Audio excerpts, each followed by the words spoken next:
The Earth and our solar system formed about 4.5 billion years ago.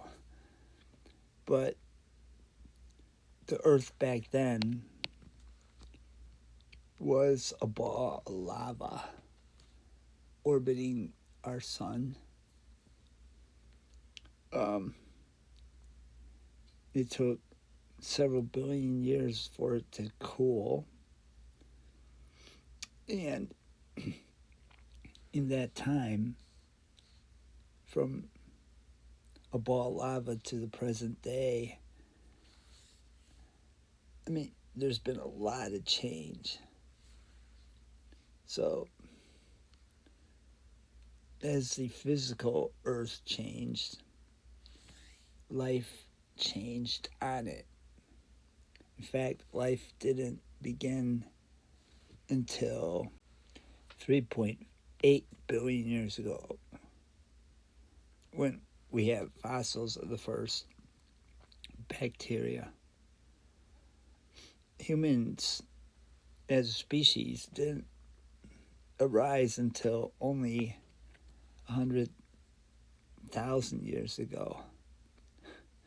So we weren't even there for 99 point what percent that the Earth's been around. The Earth's crust glides on a layer of molten rock, melted rock, lava if you want. And the crust has been moving throughout Earth's history. It used to be one big chunk exposed out of the ocean, as we see here. Then it broke up and continues to move apart from each other and making the continents we have today. You can see how they fit together, how they used to fit together.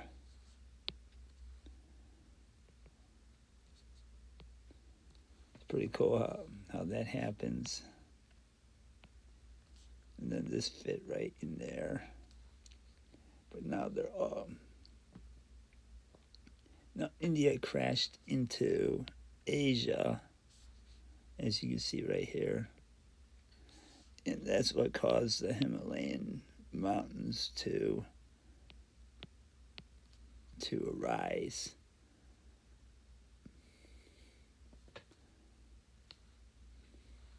Okay, so it's pretty cool. Continental drift is what we call that. The moving of the broken crust plates along this lava magma, we call it, bed of molten rock. Now, as the continents shifted and new bodies of water opened up between them, we got new ocean currents, convection currents in the ocean, and weather patterns in the atmosphere changed with the currents in the ocean. So climate constantly kept on changing on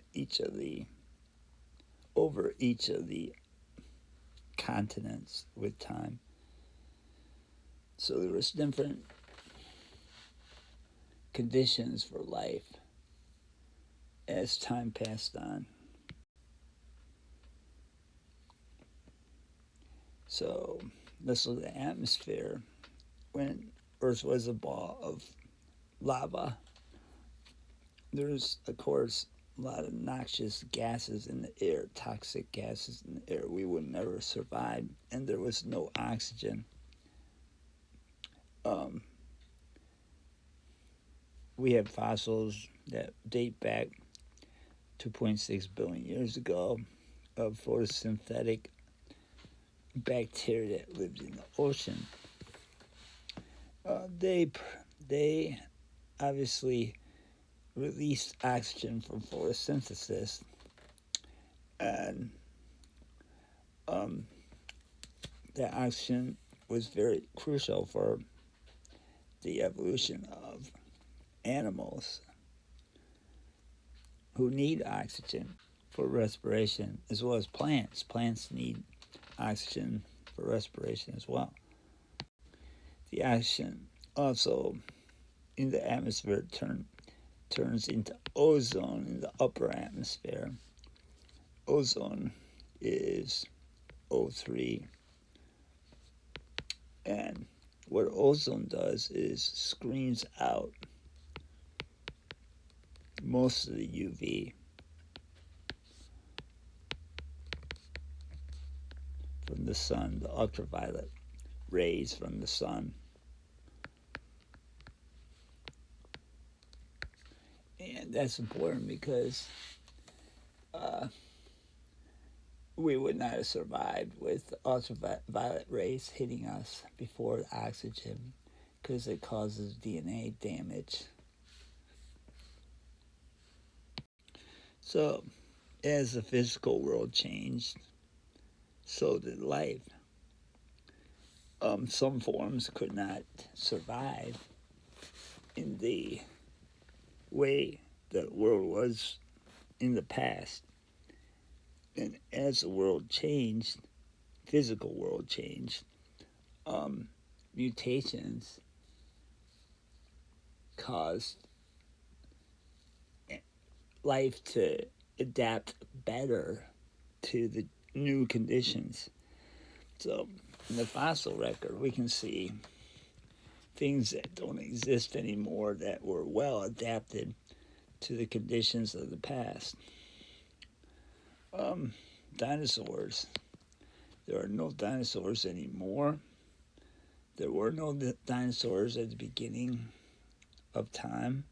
And the organisms we have today aren't found in the fossils of the past. We see their ancestors, the woolly mammoths, look like elephants, but they're huge, and they live in a very different environment. Woolly mammoth fossils, because there aren't any now today. But elephants, which evolved from them, exist today, whereas they could not have survived when woolly mammoths were there. Okay, let's remind ourselves, a population is all the organisms of the same species that they're living in an area. Populations have to adapt to the changing physical world, or else the population goes extinct. It's this process of fitting the environment better as it changes is called adaptation, and that's what a population does. The driving force of evolution is adapting to a changing world, and I would say adaptation is a physical characteristic that in an organism that allows it to be more successful, leave more offspring, get food to survive and feed the offspring. So anything that allows you to do that better, more efficiently, is an adaptation. Okay, so, but what causes adaptations are mutations. So, a mutation, like I said, it's random change in the DNA, and sometimes mutation is harmful, Sometimes it's neutral, it doesn't do anything for the animal or plant or any life form that we're talking about. And sometimes it's beneficial. It causes some change in the organism that allows it to get food more successfully, to find a place to live more successfully, and to leave offspring, to find a mate and raise a new generation more efficiently. And those kind of mutations are what is an engine for evolution. So let's just look at one example of an adaptation. Well, for us, a big adaptation is our opposable thumb. Our thumb can swing across the palm. Try it. That is a big deal. That allows us to grip things, to manipulate things with our hands. With only fingers, you're limited. But with opposable thumb, you can do a lot of things. Just look at your hand and see your thumb connects to any finger and can hold things and put them in place. And that, for humans, that was a very important, well, for any primates, that's a very important adaptation because we learned to make tools with our hands and, of course, our bigger brain. And that was the beginning of technology that sets us apart from other animals. We might not be the strongest animals, but we're the most dexterous, along with our brain, allowed humans to adapt and make up for our lack of speed or strength, because technology the technology we created was like an adaptation to help us survive better, more efficiently. Now, the koala bear has 2 opposable thumbs.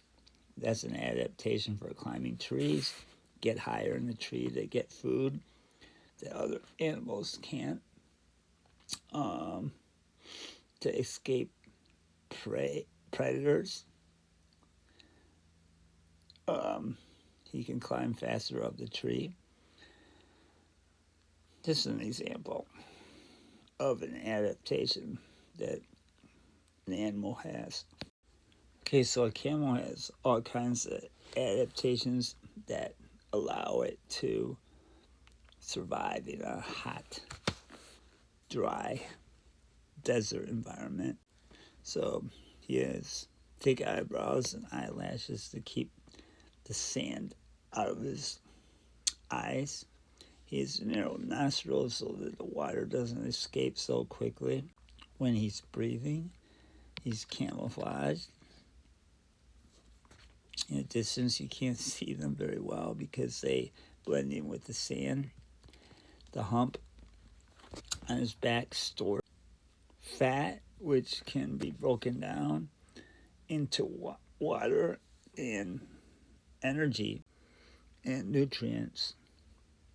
He has thick fur to insulate him from the heat, protect him from the ultraviolet rays. He has a wide foot.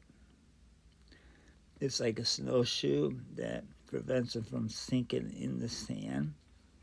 He has a broad, tough mouth so that he can eat thorny bushes that, like cacti.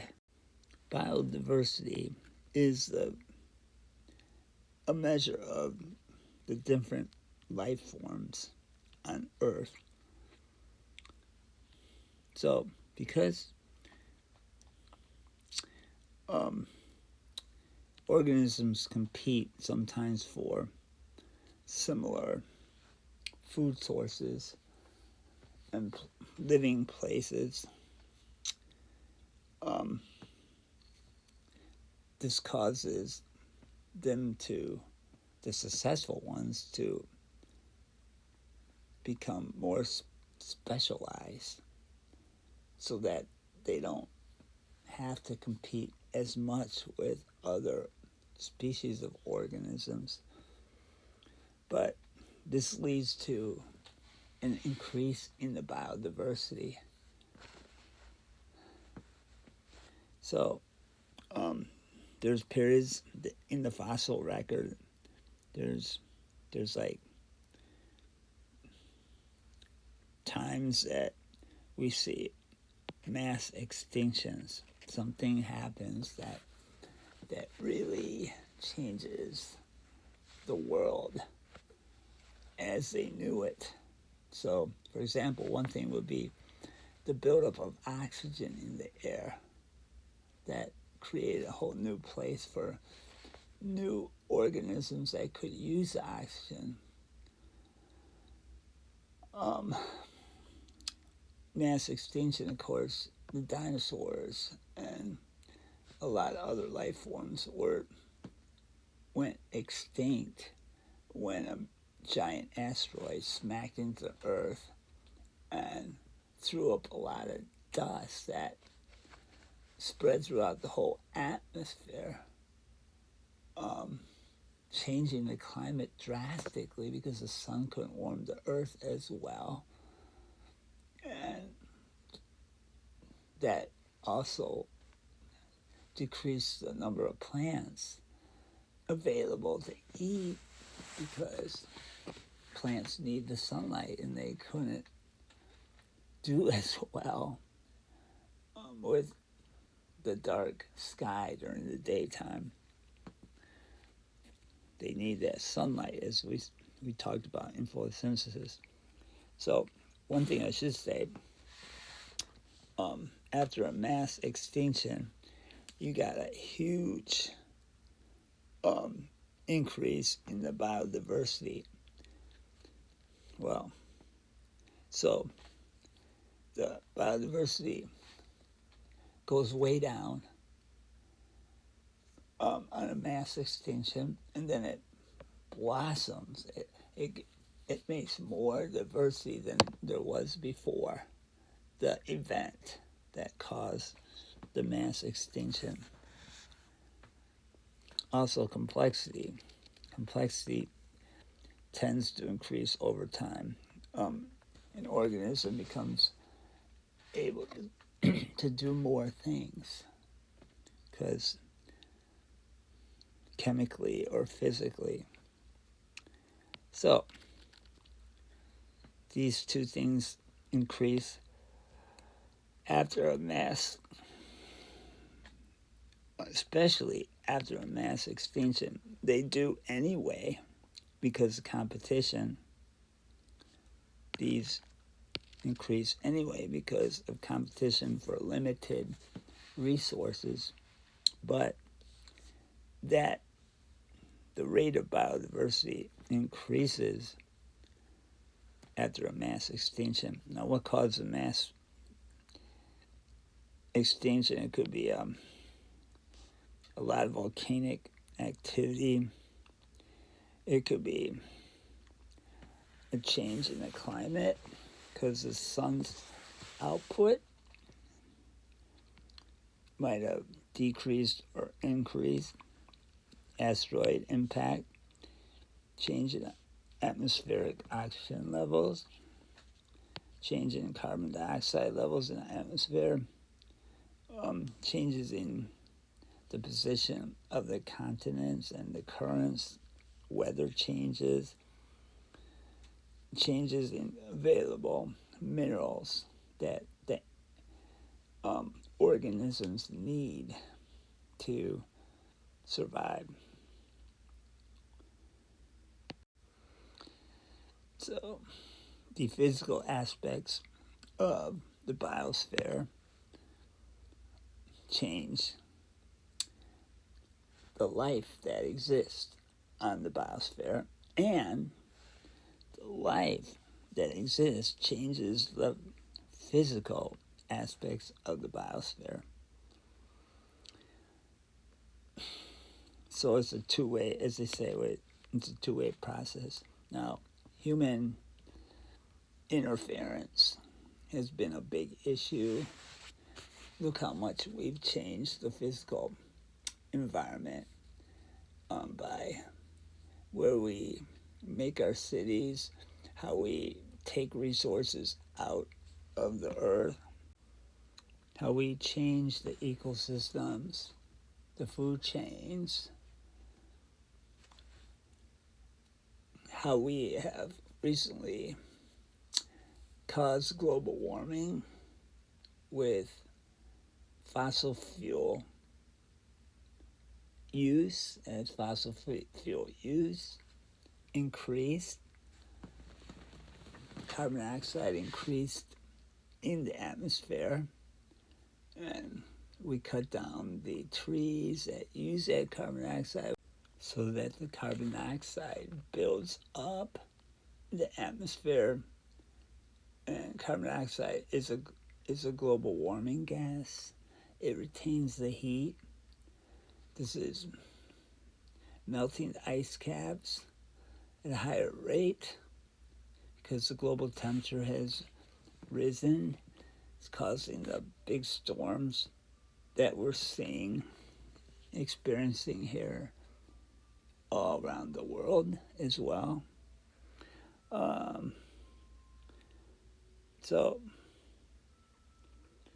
I'm trying to show you that life forms change the world, as the physical aspects of the world as well. I don't know if the history of Earth is difficult to understand, but it's very interesting. I mean, you can't just look at your surroundings superficially and say, oh, this is so much different than it was when I was younger. No, maybe technology changes really quickly, but we don't see the Earth naturally changing quickly because our lifespan is so short. Even history, we haven't been on this Earth long enough to have written down descriptions of what the Earth was. I mean, even that, the 100,000 years that we've been here, that's like a moment in time compared to the 3.8 billion years that the Earth has been around. So anyway, when we think of the history of Earth, we gotta think of deep time, which is the same thing as on a scale of billions of years. So A and C are correct. Deep time, going way deep past in time.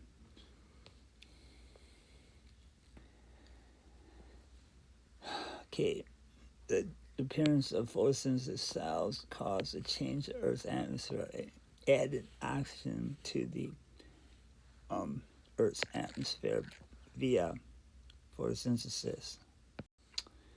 Okay, our planet is always changing. Scientists have found evidence that changes in, atmospheric gases. All you have to do is, in the ice, and the polar caps, drill down into the ice, and then you can take samples. The deeper you go, the older the ice is. You take a sample at different depths, then you melt the ice, and in a machine you can detect the bubbles of gas from the air back at that time that the ice was formed. And then you can see how the gases vary in the time before. You can look at fossils and detect what the temperature was back in past times. I mean, the organisms, you can see how they're adapted to cold or to hot temperatures by just looking at that. You can see the positions of the continents. We just kind of extrapolated that from that, how the continents fit together and how fast they're moving apart today. So it's all the above and more. Okay, we just pointed out mass extinctions cause biodiversity and complexity of the different species to increase. Okay, so at first, obviously, the extinctions cause initial decrease. So it's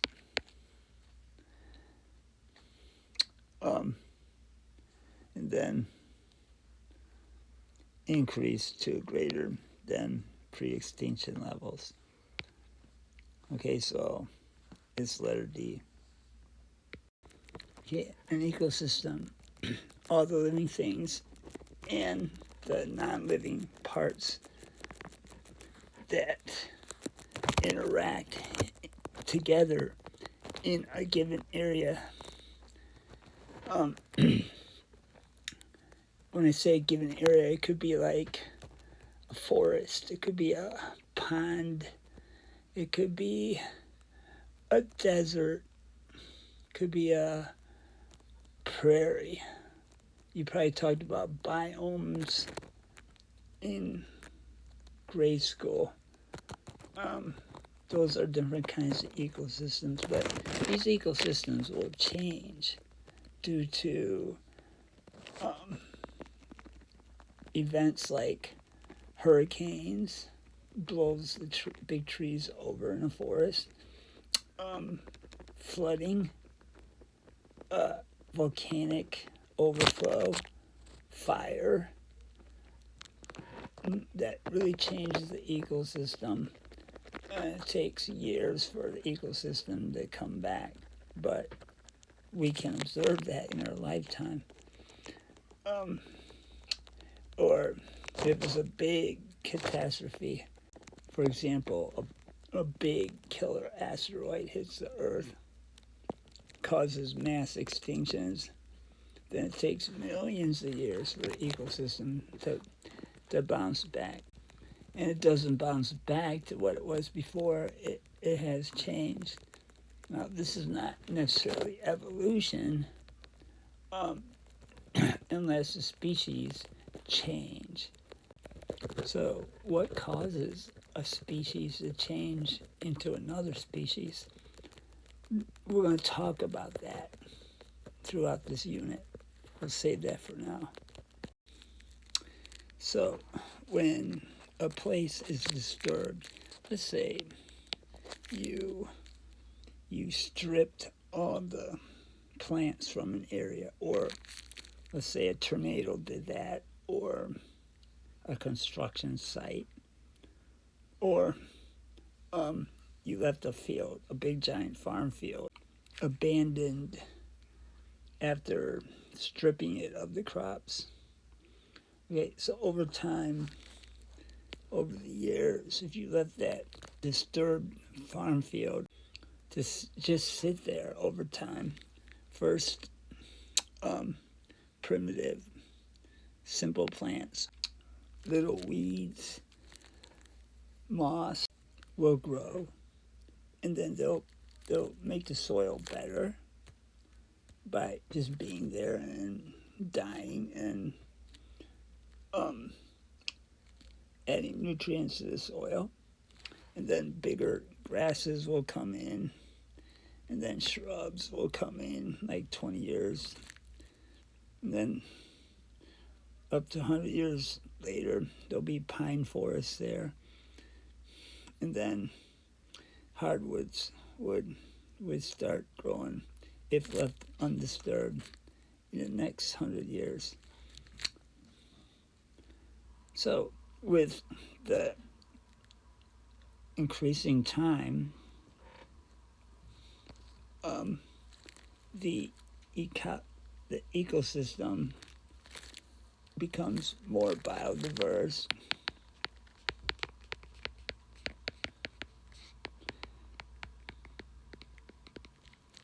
and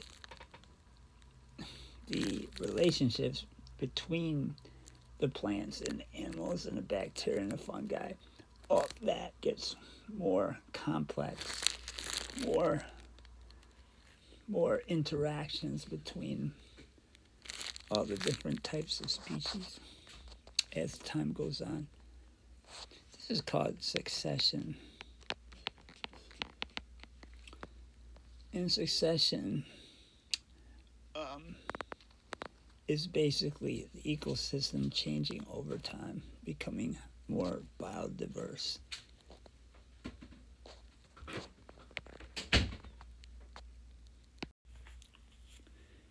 So, evolution, macroevolution, is when one species changes into another species.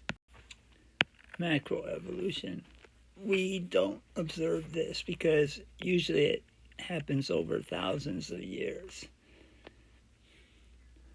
But we can observe microevolution, which happens much more quickly. It could happen in a couple years. So microevolution is when certain traits become more predominant in a population, and other traits that were predominant become less predominant, become more scarce. So microevolution is a change in the frequency of the traits in a population, and therefore this is because of a change in the population's alleles. So what I'm saying is there's, for some reason, some traits that were successful before were adaptive to the organism before, now become less adaptive, and other traits become more adaptive. So those traits that were adapted before become less evident in the population, more scarce, and the traits that were not so adaptive before now become more frequent. You get more of the alleles for those traits in the population than you do with the previously adaptive traits. So here's a classic example. In England, there's two kinds of colorations for a certain species of pepper moths. They live on trees with light gray trunks. And the pepper moth comes in two colors: white, let's call it gray because it really has marks on it like that. But then there's the black ones that are really dark. Now, on the light gray trunks of the trees in England, which are the predominant trees, I don't know what species of trees, but which one would be easier to see for a bird that wants to eat it? Well, the black ones aren't as camouflaged at all unless they're in the shade. So the peppered or the gray, the light gray moths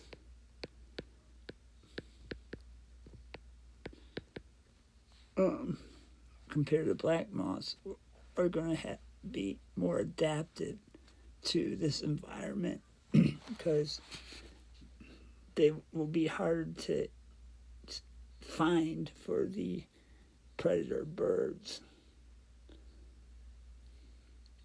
The black ones are easy to pick off. Now, when humans in England started the Industrial Revolution and started factories, and the factories were run on coal, and all that coal soot came into the air, and it stained the trees. So the tree bark became stained with the coal dust. So the pepper moths became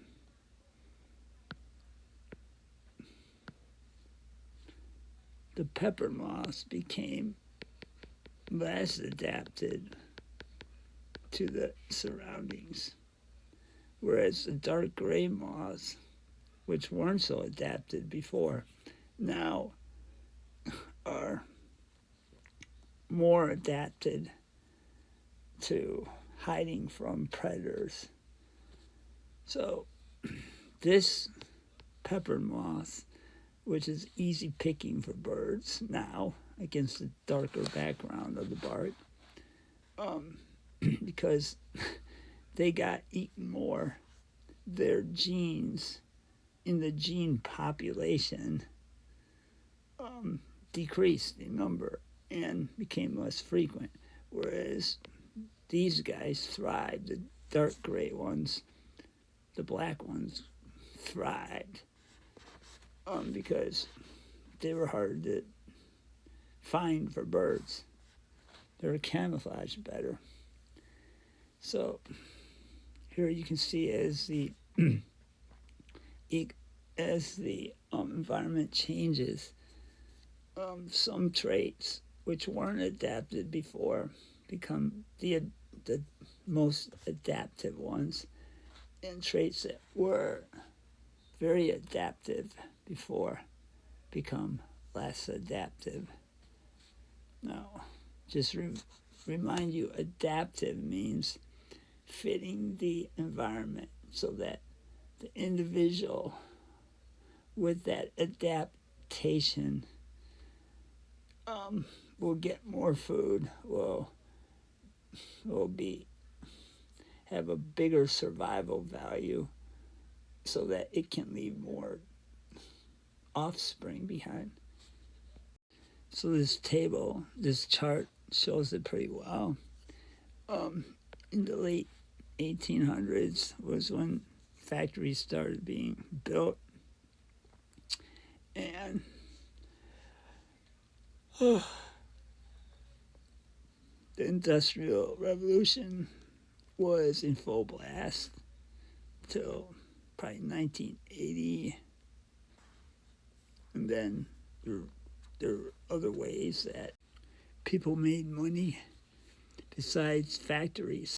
So this chart shows the frequency, the percentage of pepper moths found in a sample compared to the percentage of that sample that were the light colored moths, the gray ones and the black ones, the light gray ones, the pepper moths, and the dark, or I call them black ones. So the dot line, check the dot line. Before the Industrial Revolution, which began about late 1800s, with the factories belching out coal dust, smog,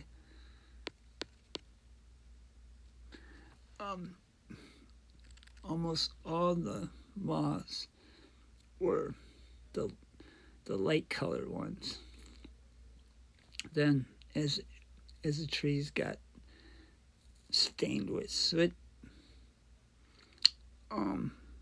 we can see that the population of dark moths is going to become more frequent than the population of peppered moths, the light colored ones. They're decreasing while the other ones are increasing. So at the height of the Industrial Revolution,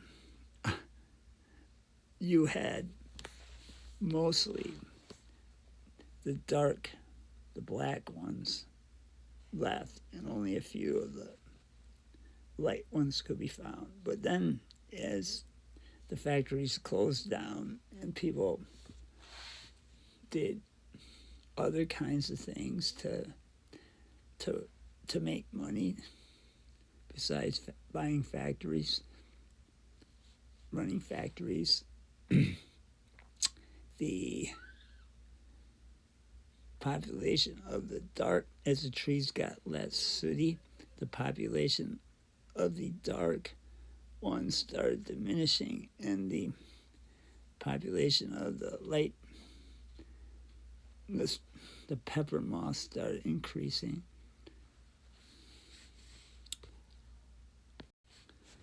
This is why diversity is supposed to benefit a population. The more diverse a population is, the more resilient it is to environmental change. Okay, if you're all one type, well, if the environment changes, your population might go extinct. So it's good to have mutations that cause different adaptations, even if the adaptations don't help the organism at that point in time, because that adaptation isn't very adaptive to the current environment. But if the environment changes, then that adaptation will become much more adaptive. So it's not just moths. You can do this with mice. I guess they're called pocket mice.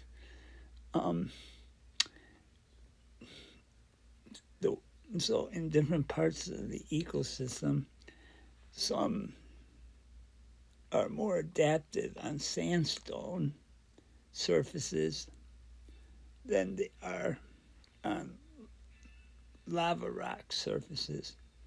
So the ones on lava rock surfaces that blend in better have a better chance of getting out and not being picked off by an owl. And the ones that are on sandstone have a better chance in the same way of not being seen as easily by a hungry predator like an owl. Obviously, if they find themselves in the wrong environment, they would be easy pickings for that owl. So in this picture, which mice are more fit, evolutionarily fit? That is, which mice will leave more offspring because they have a higher chance of survival. Well, the ones that match their environment would be the ones I'm circling right here. Okay, it doesn't have to be a color thing. It can be any kind of adaptation that allows the animal to, or plant, or fungi, or bacteria, to get an edge and have it easier to get food, not get eaten, and to leave offspring. So another example of micro microevolution is when scientists come up with an antibiotic. Antibiotics cause bacteria to die. Antibiotics break open the cell wall of the bacteria, and that's what causes it to die. Well, some of the bacteria, when you give an antibiotic to someone who has a bacterial infection, some of the bacteria will survive. And if you don't take your full prescription of antibiotic, you only kill some of the bacteria. There will be some bacteria, even if you take your full prescription, that are antibiotic resistant, but the white blood cells can handle that battle, and we'll take care of them. Now, if you don't finish your antibiotic prescription, you leave behind enough bacteria that you can get reinfected. The infection can come back, and you get sick again. So you always need to finish all your prescription, not just when you think you're better and stop taking it.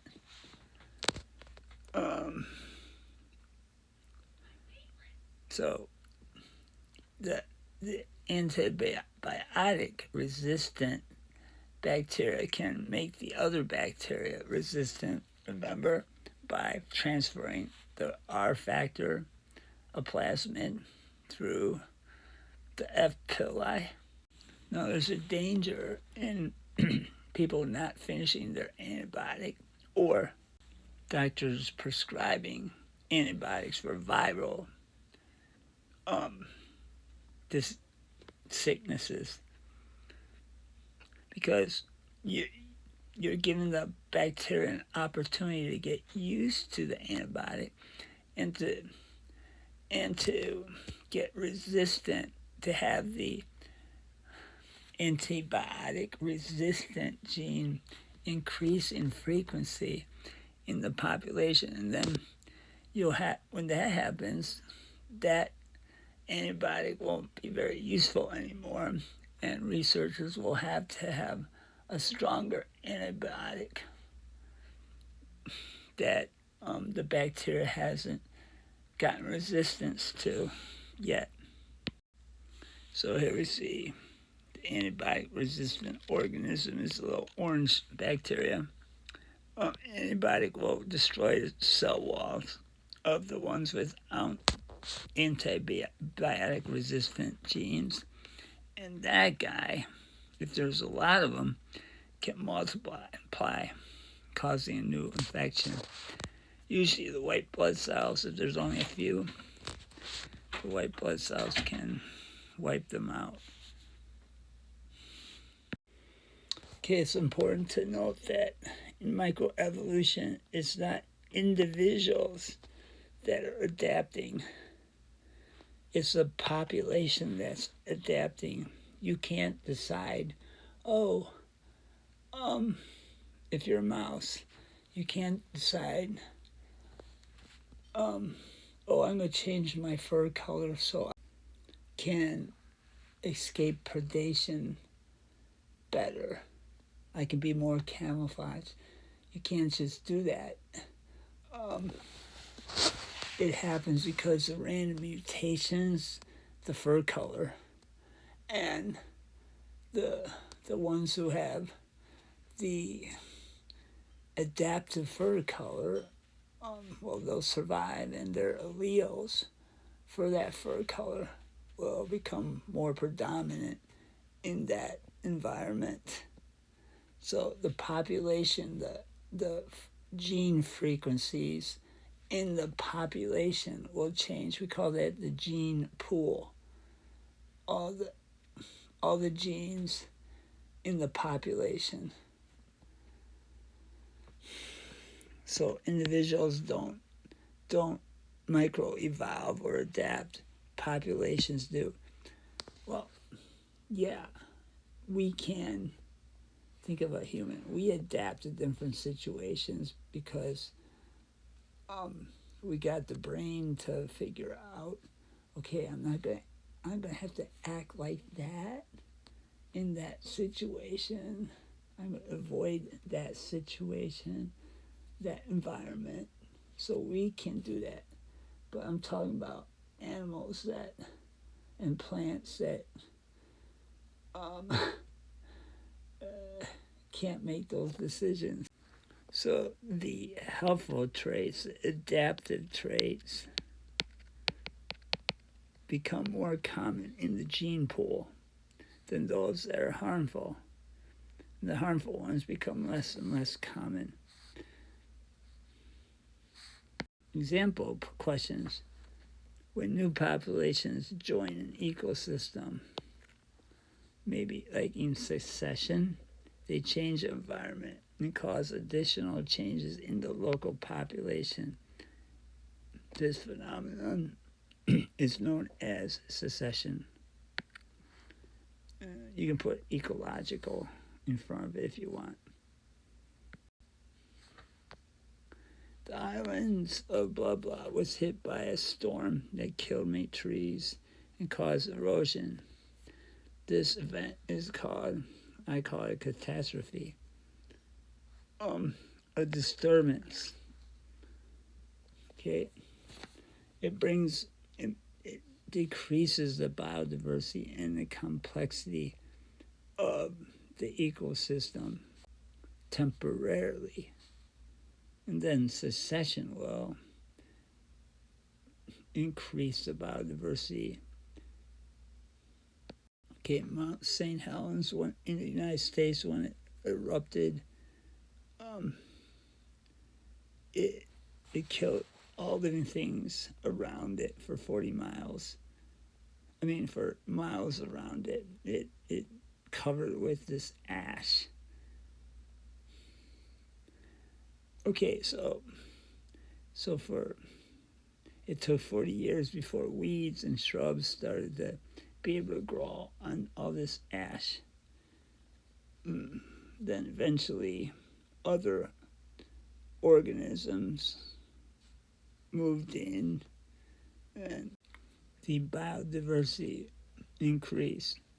Now we expect that it will continue and eventually achieve the biodiversity it had before, if not more. So what will happen? This looks like what I just described. It will continue to change in a predictable way until it is restored to its pre-eruption state. Or it could return to, it can go beyond. It can become more biodiverse even.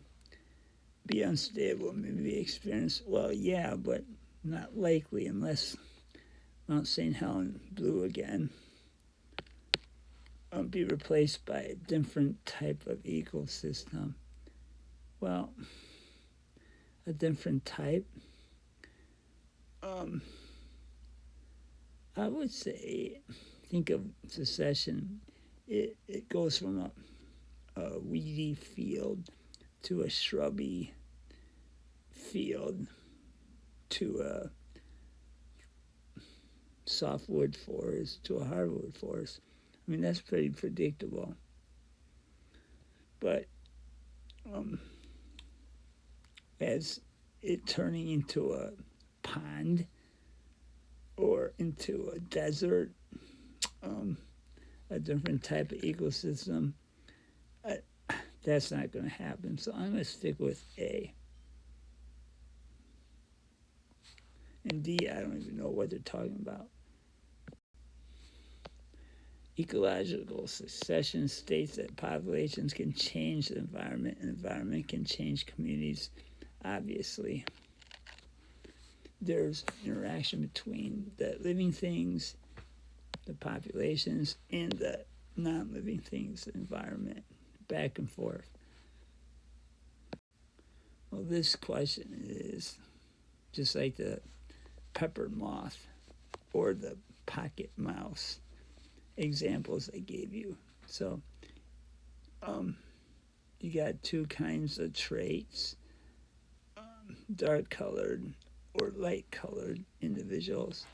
How would a population change over time if the environment were to become darker? Well, if these animals are subject to predation, that means the ones that are more camouflaged will increase their percentage of the alleles in the population, and the ones that don't blend in will diminish those alleles. So you expect a darker population to become more populous than the lighter. So population will become darker over time.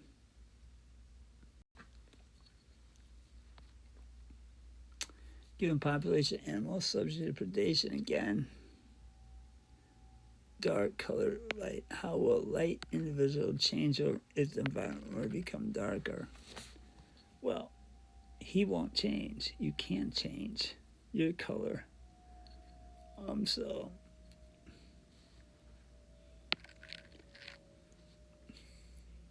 he has to suffer with being an easier target.